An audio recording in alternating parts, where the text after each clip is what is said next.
Welcome back to another episode of 40 Facts About the 40K Universe. I am your host, Gersh1, and today we're going to be talking about the Tau Empire, more specifically, Tau-controlled human worlds, and what it's like to live on them. If you're new to the channel, subscribe. We post Warhammer 40K lore videos every single day. If you have any suggestions, please let me know in the comment section below. And if you enjoy our content, thank our patrons on Patreon. It is because of them that we can do this. Link in the description if you guys want to support us. But with that said, let's get into 40 facts on Tau-controlled human worlds. The Tau Empire is no stranger to planetary conquest, but unlike so many other intelligent species that wage war in the Milky Way galaxy, the Tau's control of a planet doesn't mean a genocide for its native population. The greater good teaches cooperation with non-Tau lifeforms, so long as they adopt and adhere to their teachings. From Vespids to the Demiruk, hundreds of Tau-controlled planets are home to a diverse population of xeno-lifeforms that live side by side with the Tau. Humanity is no stranger to cooperation with the Tau. Many planets, once controlled by the Imperium, have been captured or turned over to the Tau Empire as its spheres of expansion drive deeper into Imperial space. These human populations more often than not willingly join the Tau Empire, as it is a way to escape the stagnant and bureaucratic oppression of the Imperium of Man. These Imperial traders are referred to as Gue Vesa, which translates to human helper in the Tau lexicon. Because the greater good is designed to be so inclusive, many human worlds willingly fight to expand the Tau Empire and contribute all they can to help strengthen the greater good. Turning away from the Imperium is not something that happens overnight. For many Tau-controlled human planets, the conversion is done slowly, often through very subtle acts of diplomacy that inch the ruling planetary governor towards accepting the Tau Empire's invitation. While it is the Watercast's intention to be diplomatic and peaceful, the nature of these complicated and delicate matters sometimes calls for acts of subversion and violence in order to convince the human population to accept the greater good. One example of this complicated game of diplomacy was seen on the now Tau-controlled human world of Zorkon in the Ultima Segmentum. Zorkon was once a glittering jewel of the Imperium, existing beyond the core world borders of the old Jericho sector, but owing fealty to the lords of Veronis. In common with only a handful of other worlds in the Jericho Reach, Zorkon remained faithful to the Pax Imperium, even after the last Imperial Navy warship abandoned the region and the sector's Age of Shadows began. When the Tau discovered Zorkon, the Watercast knew immediately that they would not easily usurp the population's faith in their distant, yet still present God Emperor, and so they concocted an ingenious plan. Over the course of a solar decade, Tau agents infiltrated the ruling class of Zorkon and insinuated their own proxies into their structure. By way of a series of assassinations, painless re-educations, and subtle coups, Tau agents took over the planetary government without the populace ever knowing of it. In fact, the average citizen was entirely unaware of the Tau, and ignorant of the fact that the world was entirely in the thrall of the Tau Empire, and only the very highest places in the government actually knew the facts. The Watercast fully intended to slowly usurp the Imperial Creed, which has endured in Zorkon for many thousands of Terran years, yet they know they must do so slowly, lest the people rise up in rebellion. To date, this program is only partially complete, and the Tau have gone to great lengths to ensure that the Imperium will not discover the world and upset their plans. For the Tau, this is a waiting game they are gladly playing, as the planet's resources are already aiding the Tau Empire, and its population is unknowingly preparing to rebel against its own people and cast aside the shackles of the Imperium. And then there are always some human planets that instantly realize the advantage of becoming part of the Tau Empire. Their technological advancements and the fact that they embrace innovation and enlightenment is an easy sell for the oppressed human masses. These worlds are often transformed into magnificent utopias compared to their former status in the Imperium. Such was the case for the Tau human-controlled world of Tusa Mallor, a once populous planet that was transformed by Earthcast architects into a shining example of Tau civilization and enlightenment. Few sites in the galaxy are as magnificent as the skyline of this planet's vast equatorial city. Stretching around the desert world's circumference, it houses millions of Tau settlers and the great edifices of learning and government. A small number of ethereals and ambassadors gather in the kilometer-high edifice known to the human population as the Transcendents.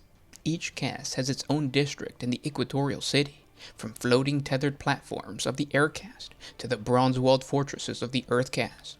Several billion humans that continue to call this world home live in the cities cut from the rocky desert by the imperial pilgrim settlers that came here thousands of Terran years before.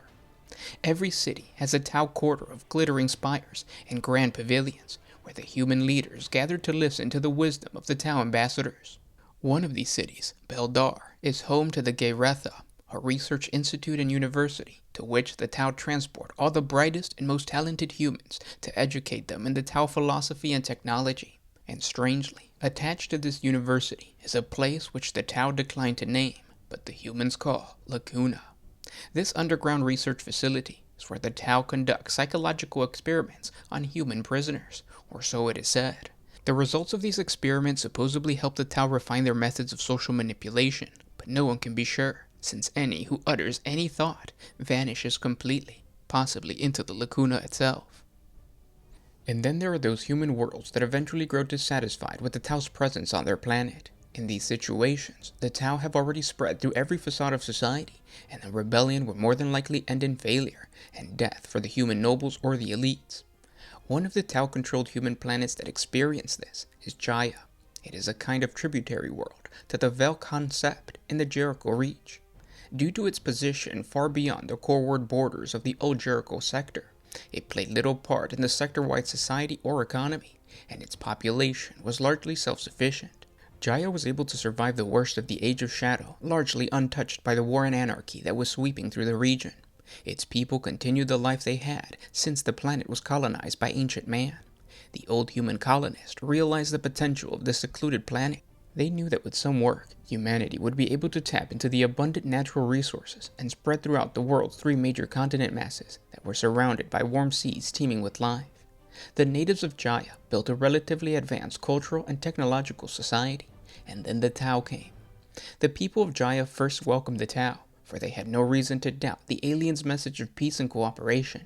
It soon became apparent to the world's leaders that the Tau expected more than cooperation, and they desired that Jaya submit to their rule. The people of Jaya had come to value their independence and self-sufficiency, and its rulers were unwilling to be made proxies for another empire.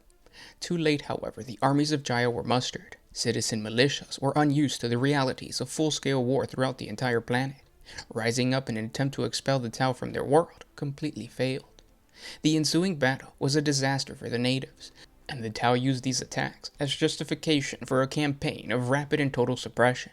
Within 6 solar months, the entire population of Jaya was under the Tau Empire's rule, the last bit of resistance retiring to the inaccessible uplands of the world's 3rd continent. Tau rule was total for several solar decades, until the arrival of High Fleet Dagon. Vanguard organisms ranging ahead of the main Tyranid High Fleet infiltrated the isolationist survivors of the original resistance, tainting them genetically and turning them into pawns for the hive mind. Following this vector of infestation, the xenotaint spread outward, and soon vast swaths of the population had become corrupted and enthralled to the still distant will of the Tyranids. The infestation was discovered by the Tau during routine genetic sampling of the human population.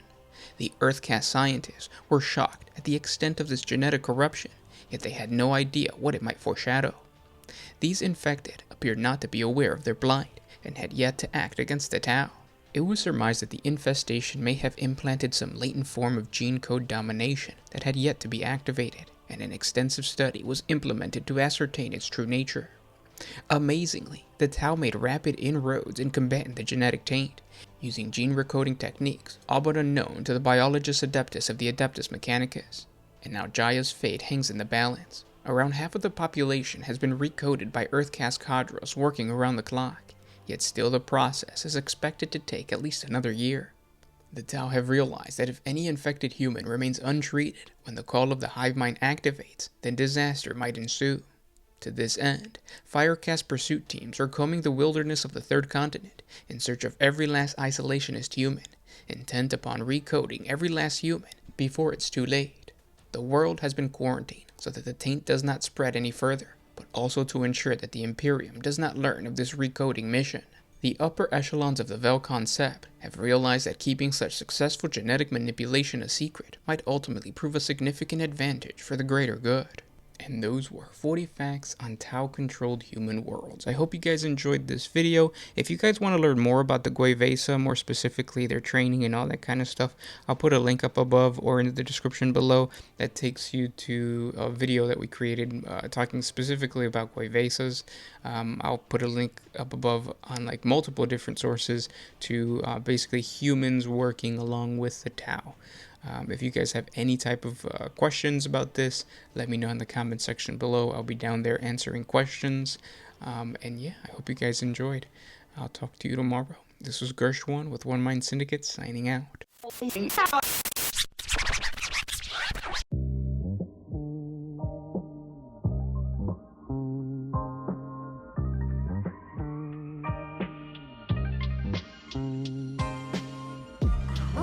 used to put my freedom first in any situation.